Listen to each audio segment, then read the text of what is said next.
President Obama visited Laos yesterday. That's a first for any sitting U.S. president. And it was a big deal. So the U.S. had a secret war in Laos during Vietnam in the 60s and the 70s.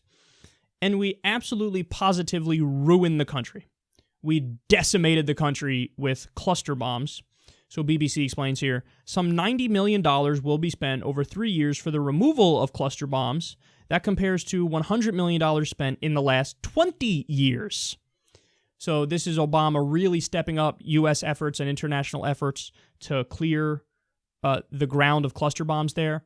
For those of you who don't know, they're still live. So you could a child could step on it and it explodes. And that's why cluster bombs are now illegal under international law. You can't, they ravage civilian populations long after whatever conflict you're talking about is over. So it's been a disaster for Laos, and now Obama, the U.S., they're stepping up more and saying, we're going to do more to fix it because what we do was fucked up, dog, or bad. So they continue here. President Obama described Laos as the most heavily bombed nation in history. 8 bombs a minute were dropped on average during the Vietnam War between 1964 and 1973. More than the amount used during the whole of World War II. Good googly moogly. The U.S. flew 580,344 bombing missions over Laos, dropping 260 million bombs, equating to 2 million tons of ordnance. With many targets in the south and north struck time and time again. Most devices dropped were anti-personnel cluster bombs. An estimated 30% of these munitions did not detonate.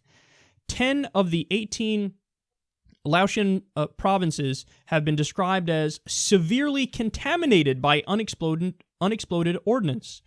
Mine-clearing agencies estimate that about 288 million cluster munitions and about 75 million unexploded bombs were left across Laos after the war ended. That's unbelievable. They pose a significant threat to civilians because of both their impact at the time of use and their deadly legacy.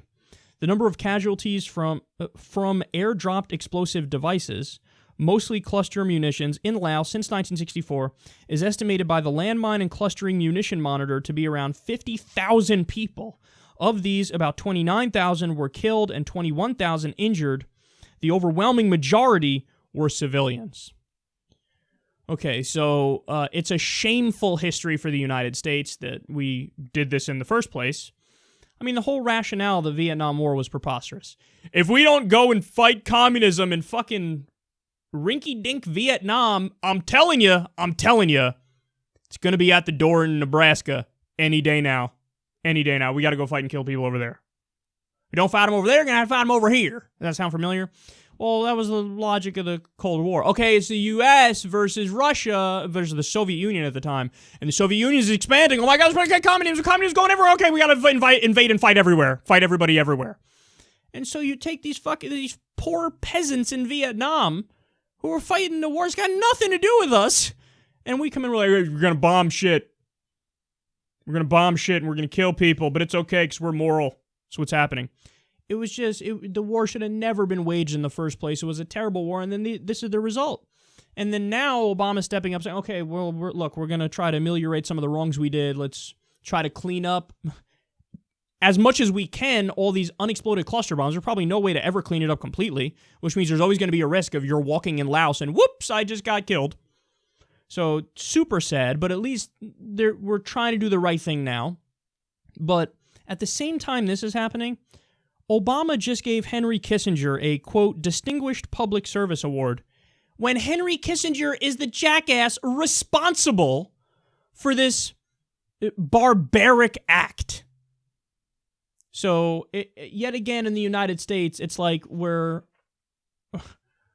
we live in permanent cognitive dissonance. It's like, oh yeah, human rights and freedom and democracy is fantastic. Anyway, Saudi Arabia, give me another oil cum shot in my face. Isn't it great? Oh yeah, did you behead people for sorcery and witchcraft and apostasy today? Oh, that's so wonderful. But which is it? Which is it? But see, that's the sad reality is, they're sprinkling in a good act here. And look, again, I'm not begrudging that or downplaying it, that we're doing the right thing and trying to clean up these cluster bombs that are there. But it would be nice if we didn't have an international order based solely on natural resources and business deals and U.S. empire. And that is what it is right now, which is why we're in bed with Saudi Arabia, the most barbaric regime on the planet. So it's not, Uzbekistan was another example. There was the dictator of Uzbekistan died. There were articles in the U.S. talking about how, a terror warrior has passed away. What a sad day. Meanwhile, that's a guy who literally boiled people alive and held political prisoners and tortured, and his police officers raped people. He's a terrible guy. So I'd like it if we actually abided by human rights and altruism and liberal values, and it wasn't just something that we say as we do the opposite sometimes. But look, having said all that, they shouldn't have given Henry Kissinger the award, obviously. We shouldn't have done all these hideous things in the first place, but I am happy that at least we're trying to clean it up at this point.